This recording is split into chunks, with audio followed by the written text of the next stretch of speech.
Büyük taarruz için Mustafa Kemal bir plan yapar ancak silah arkadaşları bunun çok tehlikeli bir kumar olduğunu söyleyerek onu uyarır.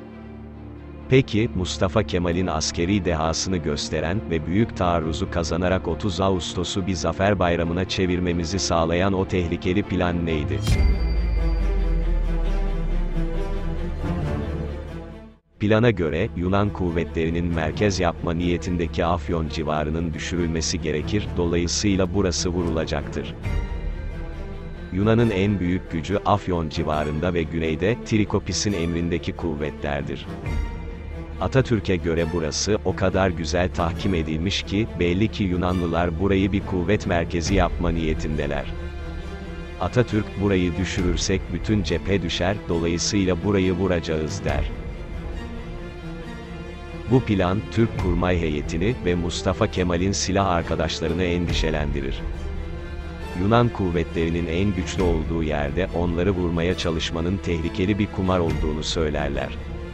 Çünkü, bütün askeri gücü buraya toplamak gerekiyordu ve bu da, saldırı anında düşman kuvvetlerinin Anadolu'ya girmesi anlamına geliyordu.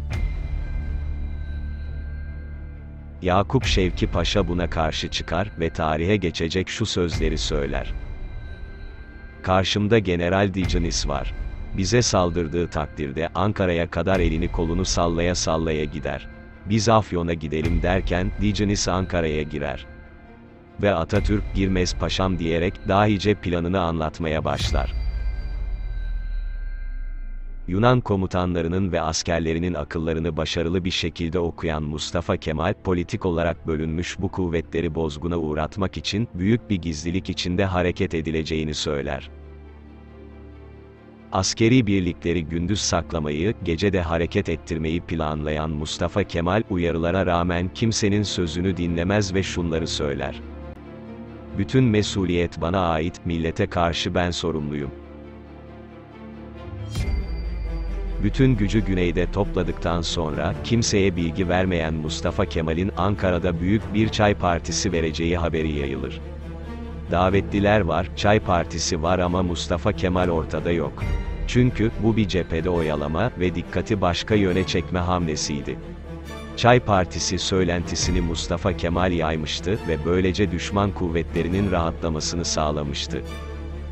Aynı zamanda Anadolu'da kendisine karşı bir isyanın başladığına dair söylentilerin de yayılmasını sağlamıştı. Cephede olan Atatürk, Anadolu'nun dış dünya ile bütün telgraf bağlantılarının kesilmesini emreder. Henüz cephede savaş başlamadan önce, Mustafa Kemal istihbarat savaşını başlatır. O sabah büyük taarruz başlar. Sabah 4.30'da tanzim atışı açılır, 5.50'de de tahrip atışına geçilir. Saat 07'de ise Yunan topçusu susar ve Türk ordusu, 14 gün sonra İzmir'e, Kordon'a varır. Ve Mustafa Kemal'in kusursuz askeri dehasıyla, büyük taarruz kazanılır. Taarruzdan önce, 15 gün sonra İzmir'de olacağını söyleyen Mustafa Kemal'in, zaferin ardından, Salih Bozok'la girdiği şu diyalog tarihe geçer. Kordon'da yürürken, Salih Bozok'a, kaç gün oldu diye soran Mustafa Kemal, 14, yanıtını alınca, bir gün yanıldık o zaman der.